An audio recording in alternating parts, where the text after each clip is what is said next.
Hello everyone and welcome back to the 49ers Golden Ticket. My name is Gabriel and today the first thing we're going to do is break down that Week 12 victory over the New Orleans Saints using our quarterback play-by-playback. We're going to talk a little bit about the injuries that occurred in the game. Of course, the 49ers defense has been lights out, so there's some nominations, or at least suggestion of nominations for Defensive Player of the Year from that unit. And so I want to identify those players, as well as talk about how the 49ers plan to manage their running backs going forward due to some of the injuries from this last game. And then obviously Week 13, the one that everybody had circled on their calendar, Mike McDaniel against Kyle Shanahan. The Miami Dolphins are coming to town. Stay tuned. Hey, you guys made it to the quarterback play-by-playback. This is where we recap that Week 12 victory over the New Orleans Saints using our quarterback play-by-playback, which basically means we're going to recap it from the quarterback position while still attempting to highlight some of the big plays and game-changing plays along the way. Of course, if you guys ever have any suggestions or comments on this section, please don't hesitate to leave them down in the comments because we just want to make sure we're bringing quality content that you guys want to see. But here we go. Saints' first drive of the game, 4 plays in. Alvin Kamara runs to the left. Hit hard by Fred Warner. Ball knocked out. 49ers recover. Turnover. Garoppolo. Short right to Juice for 2 yards. Garoppolo. Short right to Debo for 20 yards. Debo, 17 yards after the catch. This might be the type of play calling that gets Debo hurt. Garoppolo going through his progressions, incomplete to Juwan Jennings. On 3rd and 13, Garoppolo, short right to Ray McLeod for 12 yards, just short of the first down. McCaffrey picked up the first down on 4th down. Garoppolo, incomplete, short middle to Deebo Samuel. Garoppolo, incomplete, short right to George Kittle, almost picked off. 24-yard field goal is good by Robbie Gould. Niners up 3-0. Garoppolo off of play action, short right to George Kittle for 14 yards. Kittle 10 yards after the catch. Garoppolo scans the field, short middle to McCaffrey for 9 yards. McCaffrey 6 yards after the catch. Garoppolo short left to Kittle for 3 yards. Garoppolo on 3rd and 8, incomplete, overthrows an open Christian McCaffrey. Just giving some love to Wishnowski, he punts another beauty for 44 yards that gets fair caught at the 11. After the 49ers defense forced a punt, Garoppolo short left to Kittle for 9 yards. On 3rd and 12, Garoppolo short left to McCaffrey for -2 yards. Garoppolo incomplete deep right to Brandon Ayuk, holding on McGlinchey. On 3rd and 12, Garoppolo, under pressure, tries to make a play, gets hit hard, dumps it off for 2 yards to McCaffrey. After the defense forces a 3-and-out, Garoppolo short right to McCaffrey for 8 yards. Garoppolo, off of play action, hits Ayuk deep down the middle for 27 yards. Garoppolo, short left to Ayuk for 20 yards. Ayuk, 11 yards after the catch. Garoppolo scans the field, nobody open, incomplete, short right to Brandon Ayuk. 1st and goal after an Elijah Mitchell carry, Garoppolo short left to Juice for no yards. 3rd and goal from the 2, Garoppolo short right to Juwan Jennings for 1 yard, short of the goal. 49ers go for it on 4th and goal. Garoppolo scans the field, nobody open, tries to run it up the middle, sacked. After the 49ers defense forces a 3-and-out from their own 1, Garoppolo throws the ball, bounces off a helmet, incomplete. Garoppolo, incomplete, short left to Christian McCaffrey. Garoppolo, short middle to Juwan Jennings for 13 yards. Jennings punishes defenders at the end of that. Garoppolo, short left to Juwan Jennings for 12 yards. Jennings, 9 yards after the catch. Handoff to Elijah Mitchell. He bursts up the middle, makes some defenders miss, but Kittle gets called for holding. Play nullified. Garoppolo, short left to Elijah Mitchell for 5 yards. Garoppolo scans the field as he's getting sacked, dumps it off to Elijah Mitchell, short left for 3 yards. Garoppolo, short right to Juwan Jennings for 12 yards. Jennings, 6 yards after the catch. Garoppolo drops back, throws it up, tipped by a defender, falls into Juwan Jennings' hands, 5-yard touchdown. Robbie Gould, extra point is good. Niners up 10-0. Saints run it to end the half. Garoppolo, play action, short left to Debo for 16 yards. Debo, 15 yards after the catch. Garoppolo, short left to Debo for 7 yards. Debo, 8 yards after the catch. Garoppolo, pass, short middle intended for Ray McCloud, intercepted by the Saints. However, penalty on Chris Harris, illegal contact, no play. Handoff right to Debo for 16 yards. However, holding on Jake Brendel, no play. Garoppolo drops back, short right to Ayuk for 11 yards, but Jimmy's knee gets hit here. Garoppolo, incomplete, short middle to Debo Samuel. On 3rd and 11, Garoppolo, incomplete, deep right to Brandon Ayuk. 46-yard field goal attempt by Robbie Gould is good. Niners up 13-0. Fred Warner blitzes on 3rd down here, forces the incompletion. Saints line up here for a 48-yard field goal, and it's no good. Niners still up 13-0. Garoppolo, short right to Brandon Ayuk for 1 yard. On 3rd and 9, Garoppolo, short right to Ayuk for 6 yards. Another beauty by Wisnowski, 43-yard punt, fair caught by the Saints at the 12. After a 12-play, 87-yard drive, Alvin Kamara takes it down to the 1 where he's hit by Talanoa Hufanga and fumbles. 49ers recover. Garoppolo from his own 1 sneaks up the middle for 3 yards. Garoppolo, incomplete, short right for Debo Samuel. After a 9-play drive, it's 4th down and goal, sacked by Nick Bosa. After McCaffrey picked up 9 yards on 1st down, Garoppolo up the middle for 3 yards.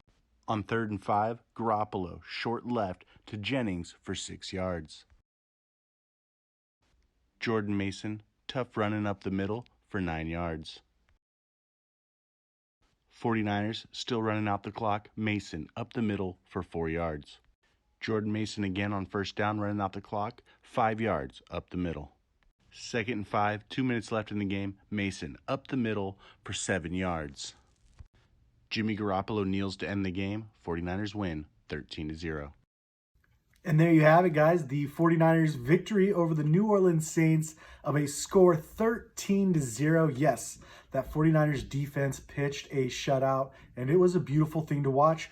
And they also took this team on their back. 13 points was not a lot to score. However, they had some injuries, especially on the offensive side of the ball, that could alter their season going forward. Jimmy Garoppolo, for one, he seemed to get his knee hit in the game, and he went down in pain, clinching at it and screaming. However, he was able to recover and finish the game, and he said afterwards that he had some knee soreness. So let's see what that looks like going forward. He is practicing this week, so that's great news. I'm curious to see how mobile he is come week 13. Christian McCaffrey is another player who got injured in the game. He said he just had some knee irritation. Now, I'm not quite sure what that means, and they haven't quite told us what that means, but I just assume his knee is sore, and maybe they're not going to use him quite as much because they've been punching him up the middle a ton, and there might just be better options on this team. But Christian McCaffrey is currently day-to-day. He isn't likely to miss the game, but it's certainly something to keep an eye on. Debo Samuel with a thigh contusion. He also had a hamstring injury last week, and I don't want to say that that's not what's bugging him and they're just trying to play it off as a different injury, so it's not looking like it's lingering. But I just truthfully do not know. Hopefully, Debo Samuel can return this week and play to his full potential. This is going to be a game where we need that playmaking ability. And the big injury news from that game, Elijah Mitchell. He has another MCL sprain, this time in his other knee. But again, it's a 6 to 8 week injury, meaning we just lost our hammer at running back. But there might be another option on the roster. However, for Elijah Mitchell, this means he probably will not return until the playoffs, either the wild card round if we happen to play in that, or the NFC Championship game if we happen to play in that as well. That'll be about his time frame to return. Unfortunately, though, the 49ers only have room to bring back 2 more players off of injured reserve. At the beginning of the year, you're allowed 8 players. The 49ers have since used that 6 times. But right now, the 49ers have 3 key players on IR. Those 3 being Trey Lance, Javon Kinlaw, and now, again, Elijah Mitchell.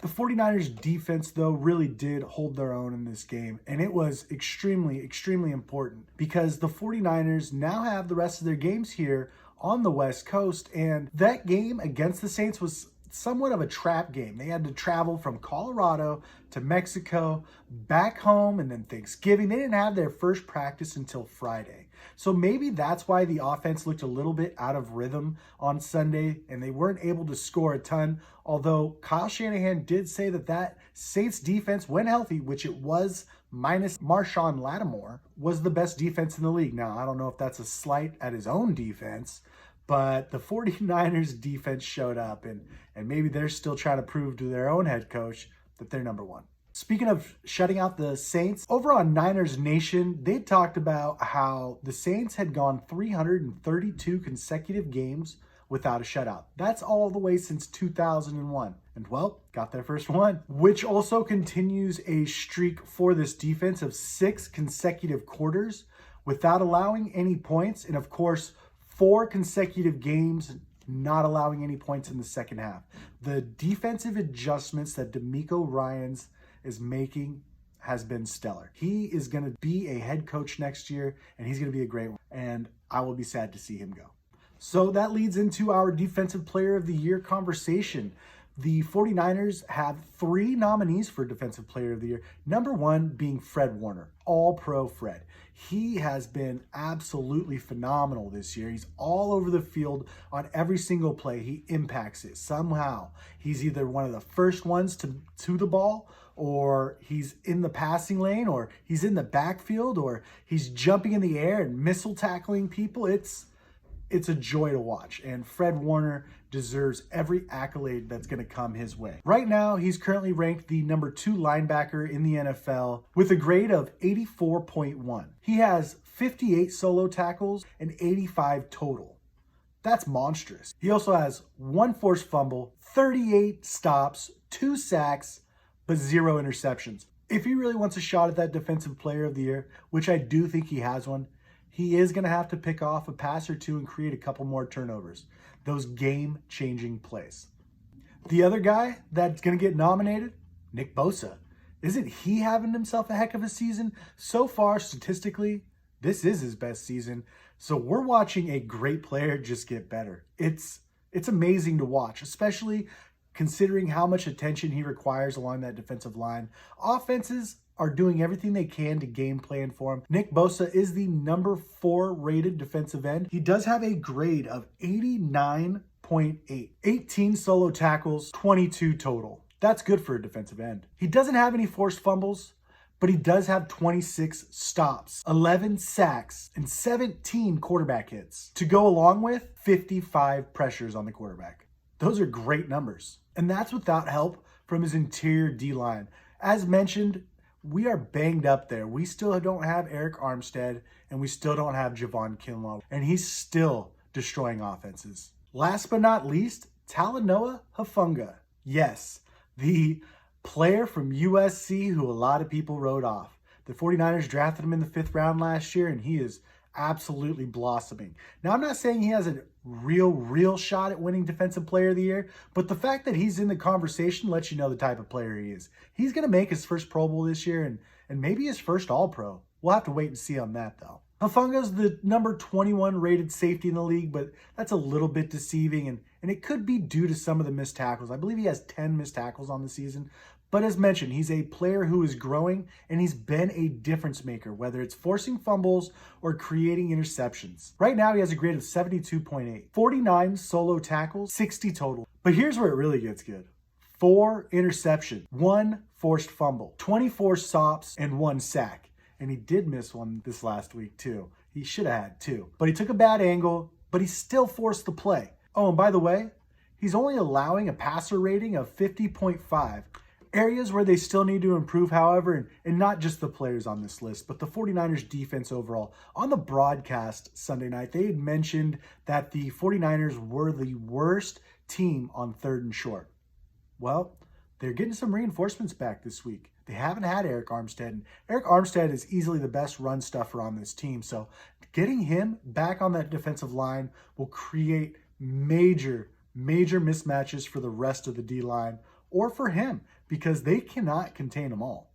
And with Armstead coming back, the 49ers' #1 defense fixes an area of weakness. We might be witnessing an all-time great defense, especially if they continue to get healthy. But the loss of Emmanuel Mosley, that was a big one. Right now, the loss of Javon Kinlaw and Eric Armstead have been huge. I'm very curious to see what the 49ers plan to do with those 2 remaining IR spots. One of them may be used for Kinlaw. And if that's the case, great. Our defense is going to become even better. And they do say defense wins championships. Let's find out if it wins Super Bowls. Speaking of Super Bowls, this defense should be primed to take over the playoffs. Not just this defense, but this team in general. It's been together for years, and since 2019, they have 6 playoff appearances, meaning they have more experience probably than anybody they're going to face as an overall unit. They made it to a Super Bowl, although they lost, and they've been to 2 NFC championship games, winning one and losing one. There's not a lot of teams in the playoffs that have that kind of experience with the same core unit. I'm very excited about what this team is doing this year. Unfortunately, it was all without Trey Lance.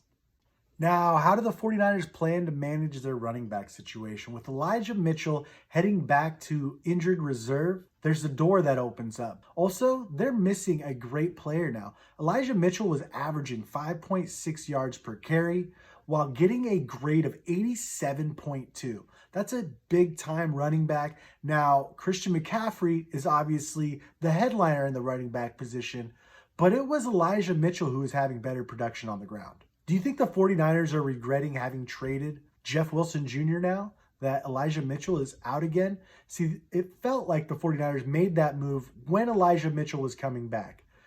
But now that he's injured again, that is definitely a player they might miss.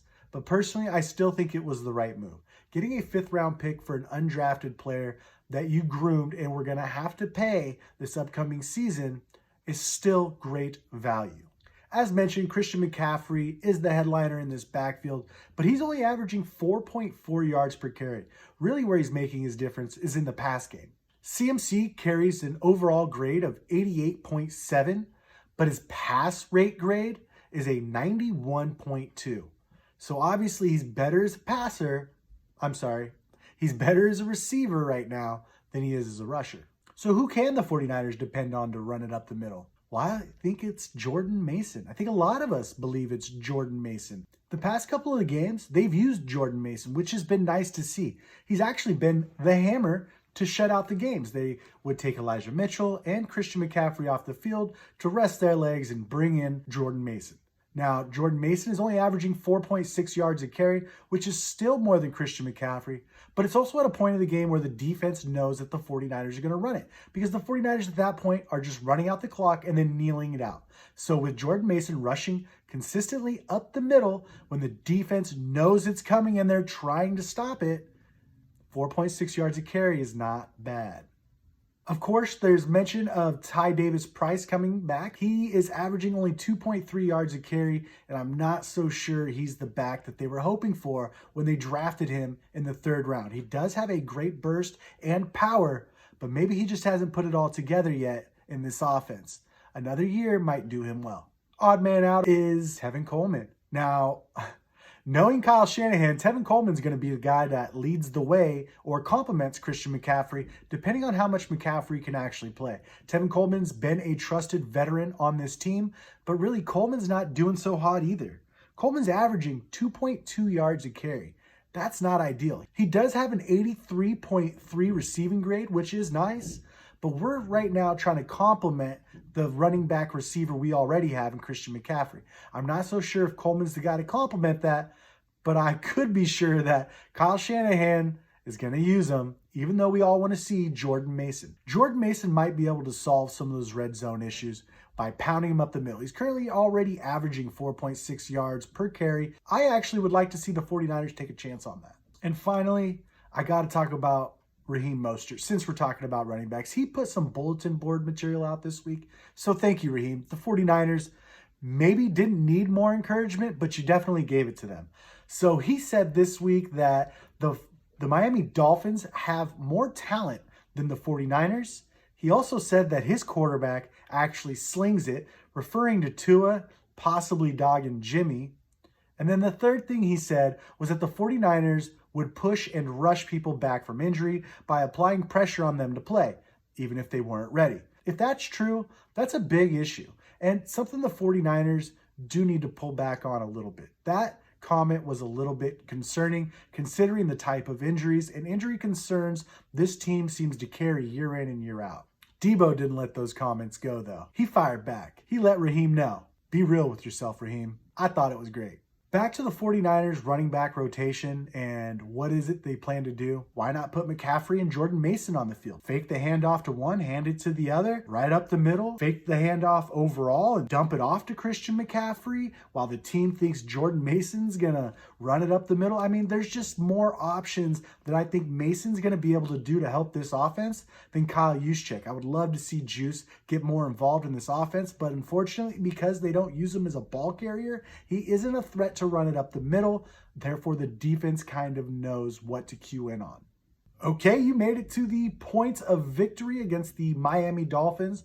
This is the week everyone's been waiting for. And the first thing the 49ers, I believe they need to do is make sure they're properly rested for this game. They had a lot of traveling. The biggest matchup here that everyone really wants to see is going to be Mike McDaniel versus Kyle Shanahan. Throughout this season, there's been tons of talk about Mike McDaniel having been the true and real brain to this operation, or the guy who brought all the creativity to the offense. So Kyle Shanahan, being the one who groomed Mike McDaniel, is being accused of not having any of that creativity. So this will be a lot of fun to see what kind of bags Kyle Shanahan has been hiding from his protege. Along with the coaching comparison, I do want to give a quick quarterback comparison. Last year, Tua was being called the left-handed Jimmy Garoppolo, but this year, Tua is being called a playmaker. What changed? Is it the weapons he got? Is it the coaching? I don't know what it is, but his numbers are great, and let's compare him to Jimmy's. Tua possesses a 19-3 touchdown to interception ratio, while Garoppolo is 16-4. Tua has passed for 2,564 yards, while Jimmy Garoppolo has only passed for 2,380. Tua possesses a Pro Football Focus grade of 91.1, while Jimmy possesses a grade of 70.8. And the last number that I want to give in this comparison, and it's an important one in my opinion, it's their rating under pressure. Tua possesses a 103.4 rating while under pressure, while Jimmy only possesses a 77.3 while under pressure. Now, Jimmy, I believe, is improving his numbers as the season goes along, but Jimmy, of course, didn't get much of an offseason, etc., etc. But these are the numbers, guys, and this is just what we have to compare with for now. I assume the Dolphins will want to use their quick pass. Tua's a great quick passing manager. He has Tyreek Hill and Jalen Waddle. Two players I think the 49ers need to either double cover or bracket coverage because the pass rush is going to struggle to get home due to their quick passing game. But the Dolphins will be without their left tackle, Teron Armstead. So Nick Bosa at least garner himself a ton of pressures. I don't know how often he will get to the quarterback due to that quick passing game, but still, Bosa should have himself a game. And if you want my opinion, unlike last week where I recommended the 49ers keep 3 linebackers on the field to stop Alvin Kamara, which they did, I believe they should only have 2 linebackers on the field this time with 5 defensive backs to try to make up for some of the speed. Obviously, the Dolphins do still have a dangerous run game. Raheem Mostert, Jeff Wilson are good running backs, but Fred Warner and Dre Greenlaw should be able to handle that task while the rest of the team needs to focus on Tyreek Hill and Jalen Waddle. That speed is just unmatched everywhere on the field, and so we need to be careful. One way that the 49ers might be able to gain an advantage here is D'Amico Ryans might be able to scheme up some coverages that Tua hasn't seen yet. It's hard to get Tua to be off of his game because of how accurate he is. He's easily the most accurate quarterback in the NFL.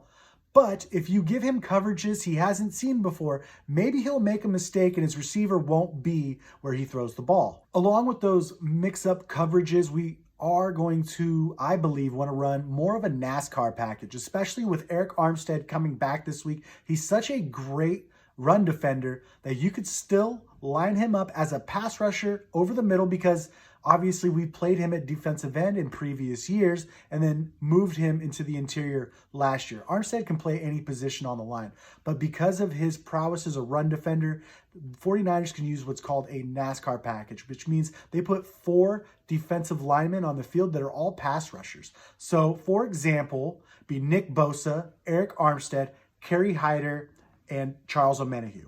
Something along those lines. I don't want to forget about Samson Ebukam, but he's been in and out of the lineup a little bit with some health concerns, and I'd rather save him for the long haul because he is having his best year. On offense, I feel like the 49ers should stick to their pass game. They've been more pass heavy in recent weeks, and that's because of their personnel. Their personnel allows them to be more pass heavy, which goes along with the way that the league is evolving. Now, the 49ers pass heavy game, I believe, will help wear out that defensive line of the Dolphins, which isn't bad in itself. Bradley Chubb and Melvin Ingram are premier pass rushers in this league. Christian Wilkins is a premier defensive tackle. So I don't want to take anything away from that Dolphins defensive line, but if the 49ers themselves can carry a quick pass game, maybe we can wear out that Dolphins defensive line by forcing them to chase. Now, the more that they're chasing the ball, the less energy that they're going to have to chase the quarterback, who's Jimmy Garoppolo, who's also injured-ish right now, and we need to make sure we keep him clean. So the quick passing game could wear out their defensive line might be the key. If the 49ers are able to develop a lead and it's time to put the game away, definitely use Jordan Mason. As mentioned, their defensive line hopefully is tired because you did use play action and screens and everything else, right? So put the game away with Jordan Mason, who's a huge, hard-hitting back, and at that point in the game, the Dolphins won't want anything to do with him. And as long as the offensive line continues to limit their penalties, this game should be won. And my prediction of the score is 20 Miami, 28 San Francisco. All right, you made it to the end, everyone. Thank you for tuning in. That's going to wrap it up for us here at the 49ers Golden Ticket. As always, if you got questions or comments or suggestions, you can leave it here in the comment section or follow us over at 49ers GT on Twitter. If you haven't already, please like and subscribe to the channel as it helps us out. And as always, go Niners.